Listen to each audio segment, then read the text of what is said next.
Assalamualaikum warahmatullahi wabarakatuh. Selamat pagi anak-anak. Apa kabarnya hari ini? Semoga semua dalam keadaan sehat walafiat ya. Sebelum pembelajaran kita mulai, marilah kita berdoa dulu ya. Berdoa mulai. Berdoa selesai. Ya anak-anakku, sebelum melanjutkan pembelajaran, Bapak mau bertanya, apakah ada yang tidak masuk hari ini? Alhamdulillah, masuk semua ya. Oke, kita lanjut. Pada hari ini, kita akan melanjutkan pembelajaran tentang berkorespondensi dengan surat pribadi dan surat dinas.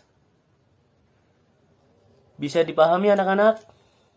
Coba, sebelum kita lanjut ke pembelajaran tentang surat pribadi dan surat dinas, siapa yang masih ingat minggu lalu kita belajar tentang apa? Coba. Ya, betul. Kita belajar tentang fabel. Ayo, siapa yang masih ingat? Fabel itu apa? Ya, benar. Fabel adalah cerita tentang kehidupan binatang yang berperilaku menyerupai manusia. Oke. Hari ini kita akan belajar tentang surat pribadi dan di sini Bapak akan menerangkan tentang surat pribadi dan surat dinas beserta ciri-ciri dan unsur-unsurnya. Simak dengan baik ya, Bapak mulai.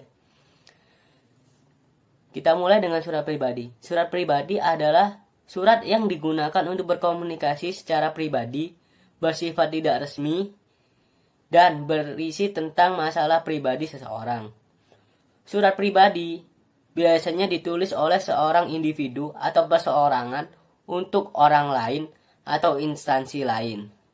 Nah, untuk ciri-ciri surat pribadi, yang pertama, isi surat bersifat pribadi. Yang kedua, tidak menggunakan kop surat.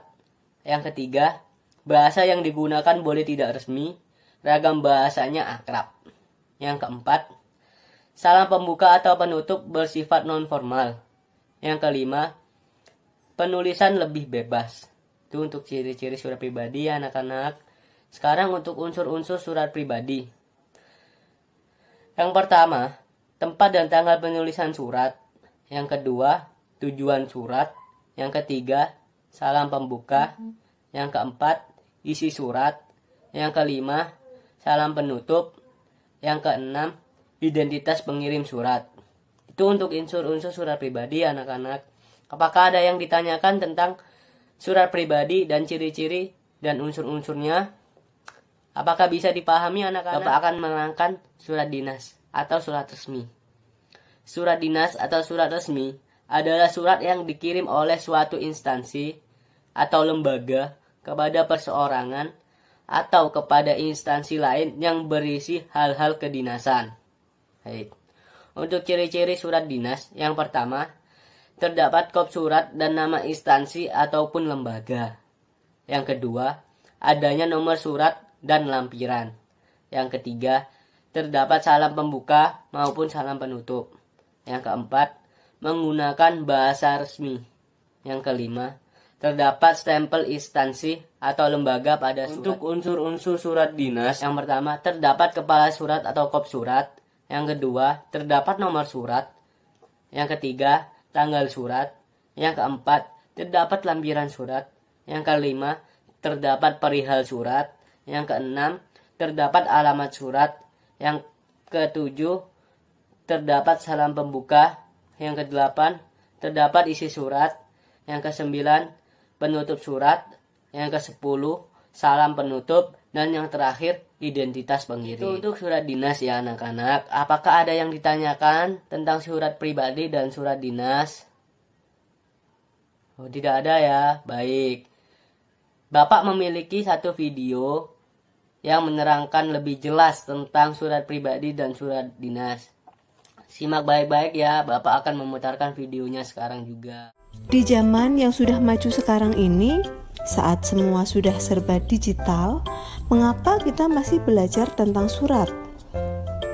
Memang, kita dapat menyampaikan maksud atau keinginan kita secara lisan. Namun, kadang-kadang bahasa kita yang spontan bisa berakibat salah paham atau fatal. Sedangkan jika kita tulis dalam bentuk surat, maka maksud tersebut sudah kita susun dengan baik sehingga dapat lebih sopan dan santun. Satu hal lagi dan menjadi penting adalah bahwa saat kita besar nanti, saat kita melamar pekerjaan misalnya, langkah awal kita adalah menggunakan surat lamaran pekerjaan. Jadi, mau tidak mau kita harus belajar tentang surat. Bagaimana struktur surat pribadi dan surat dinas? Perhatikan contoh surat pribadi berikut.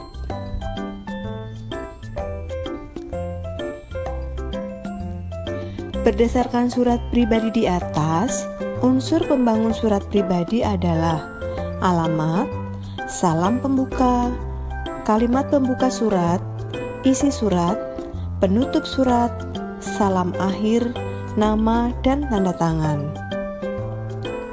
Perhatikan juga contoh surat resmi berikut. Berdasarkan contoh surat resmi di atas, unsur pembangun surat resmi adalah kepala surat, nomor dan tanggal, lampiran tujuan surat, alamat, salam pembuka, paragraf pembuka, isi surat, paragraf penutup, salam penutup, dan tanda tangan.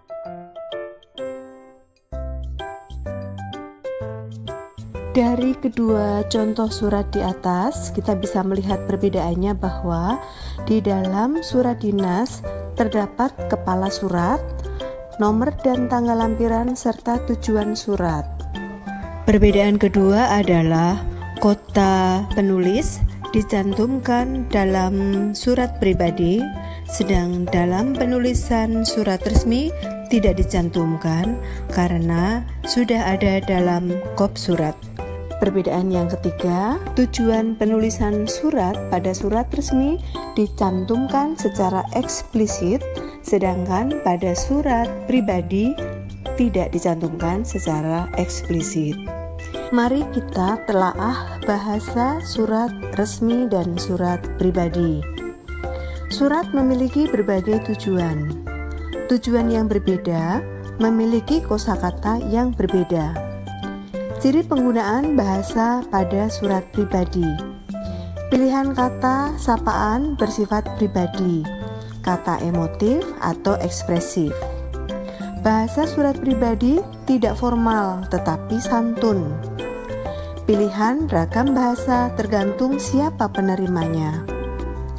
Menggunakan sapaan seperti orang bercakap, menggunakan kata ganti orang pertama untuk pengirim dan kata ganti orang kedua untuk penerima.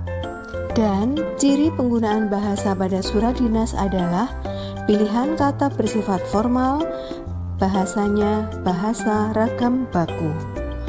Mari kita lihat beberapa kesalahan yang sering ada dalam penulisan surat.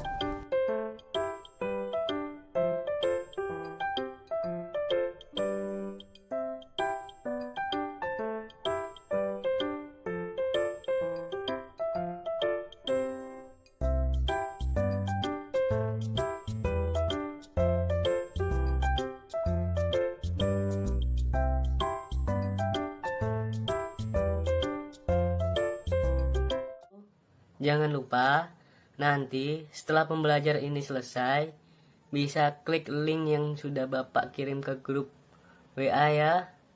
Di situ ada link untuk evaluasi hari ini. Ya, seperti biasa, caranya klik link itu, isi nama, dan jawab pertanyaan-pertanyaan yang ada di dalam situ. Baik. Nah, anak-anak, itu dari pembelajaran kita hari ini. Sangat seru ya. Sayang sekali waktunya sudah habis. Kita akan meneruskan pembelajaran ini pada minggu depan dengan tetap membahas tentang surat pribadi dan surat dinas. Baiklah anak-anak, sebelum kita mengakhiri pembelajaran hari ini, marilah kita berdoa. Berdoa mulai. Berdoa selesai. Sampai jumpa esok hari anak-anak, tetap jaga kesehatan dan tetap semangat ya.